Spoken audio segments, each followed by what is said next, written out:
Barely a week after President William Samoei Ruto completed his 5-day Mount Kenya development tour, some of his very closest allies from the mountain have thrown in the towel, and they are telling William Ruto that they are not ready to face the Mount Kenya electorate in 2027.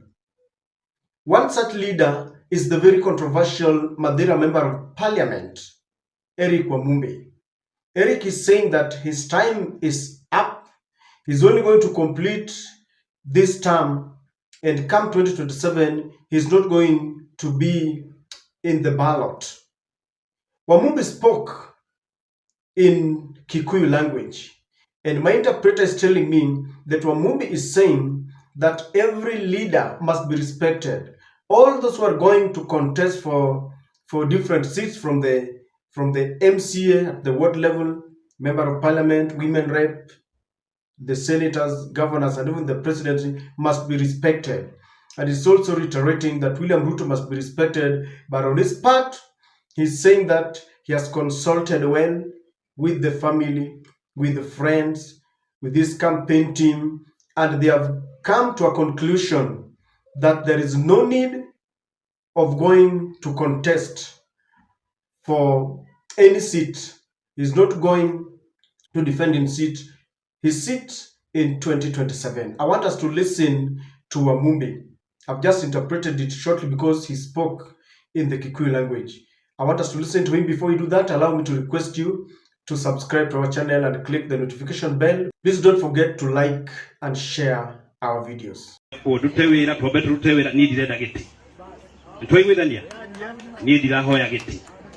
Niä ndute wä ra nginya 2027 acio mahoya ite matahe niä wä ra å cio ndamå tarä ria ndute tå horeire acio othe maheo må ndå wothe wahoya gä tä kaheo gä tä no wä ra wambe å ru tå hoere president witå William Ruto.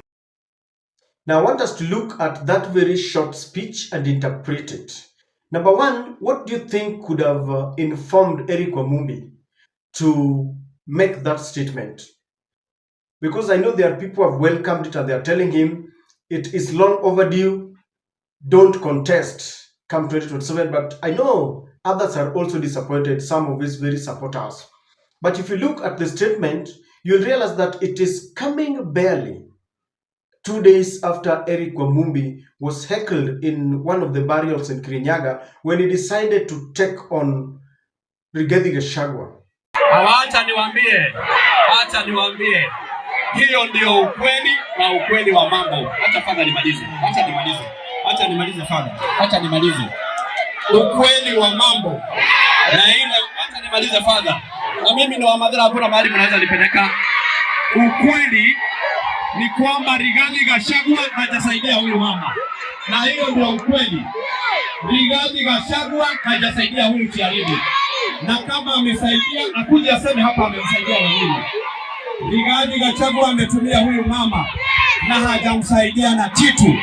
Na sisi kama watu wa Mathira hatuungi Rigathi Gachagua mkono, sababu aliachilia huyu mama. Alimtumia akamwachilia. Na hiyo ndio ukweli. Na sikize, sisi kama watu wa Mathira hatuungi msimamo wa Rigathi Gachagua. Hiyo ndio tunasema.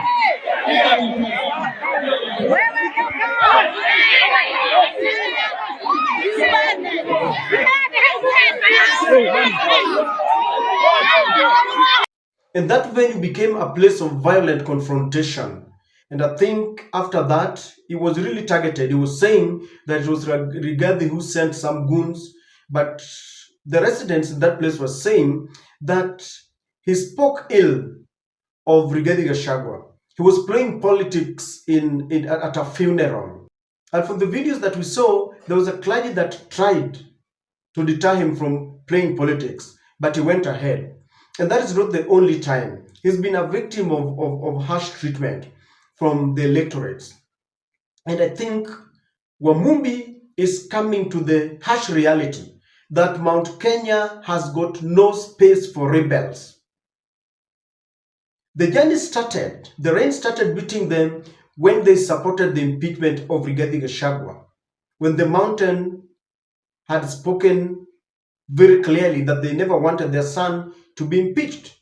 And when they went ahead and supported that impeachment with a lot of allegations that they were given money, they were compromised by the executive, they became the target, they became the enemy of the people of Mount Kenya. And I think with that harsh reality, he understands that Rigathi Gachagua has galvanized that support base and there's no space for them now or 2027. And that's why he's throwing in the towel. He's saying enough is enough. I think he's had enough. Number two, this is happening a day after the Butere girls were tear gassed, all because they have an association with Cleopas Malala. And so Eric Wamumbi is realizing that the man he is working for can abandon you at any time. He abandoned Rigathi Gachagua. He abandoned JB Muturi. He abandoned Cleopas Malala. And so the reality is somehow dawning on him very gradually that is fighting a losing battle. The man he's working for can sacrifice you at any moment. And I think he's slowly moving away from William Ruto. Because you cannot continue working for a man whom, when you look at his style of politics, he only uses you and dumps you. He has done that to Ndindi Nyoro. You remember how they were ejected from the parliamentary committees. So Wamumbi could be getting the reality clearly now that things are getting thicker. He has no space. I think he's asking himself, after fighting his people, by the end of the day, he's fighting for William Ruto, what will he gain out of it? And I think this message goes to William Ruto again, because William Ruto is trying to use certain people in Mount Kenya to try and get, if he can get maybe just even a 16th of the votes in Mount Kenya. He understands that Mount Kenya is gone. But as a politician, come 2027, he wants to try and divide the votes. He's looking for someone maybe that he will sponsor to run as a presidential candidate. And people like Eric Wamumbi could be the target. He's also looking for people who can sell his ideology. Remember when he was in that tour, he said Mount Kenya was a very integral part of this government since inception, and therefore he cannot forget where they have come from. So he wants someone to, run that narrative. You've seen people like Sabina Chege saying that they don't want politics, they want development. And so if Eric Wamumbi has been one of the people who have been preaching this gospel, and now he's saying that personally I'm not going to contest in 2027. In essence, he's telling William Ruto, I will not be available to campaign for you, because you cannot campaign for William Ruto there, yet you cannot even defend your seat. Then who will vote for you? People will be asking you, if you have thrown in the towel yourself, then, how are you going to campaign for William Samoei Ruto? It is the harsh reality. The other thing that is happening, Eric Wamumbi realizes that there's a lot of focus and attention towards the rebels. Anyone who is against Rigathi Gachagua is being targeted, either violently or with a lot of harsh statements and treatment. And for him to stay away from this, for him to direct this focus away from him, he's telling people, I will not contest, I will not be on the ballot. So what happens is that there will be less attention towards him now, because Mount Kenya has booked a day in 2027 when they want to teach all these rebels a lesson. They want to show people like Eric Wamumbi that you cannot mess up with us and get away with it. So what happens once he has announced that he will not contest, focus and attention will go to the other rebels who still want to insist that they are going to contest in 2027. Once he does that, there is a likelihood that when he takes that sabbatical leave, political leave, maybe he will not be attacking Rigathi, he will not be more controversial. The 2 years that are remaining is enough for him to try and ventilate. He will sit down and think of his next move. And it offers him another very golden opportunity even to go back to Rigathi Gachagua come 2027 and say, I'm sorry.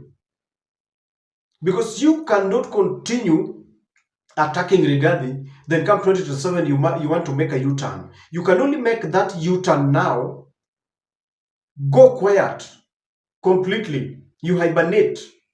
Then come 2027, you can still go to people and talk to Gachagua. If Gachagua can forgive you, he can say, you will go to him and tell him, you see, I saw the light and I decided to keep quiet. I'm sorry.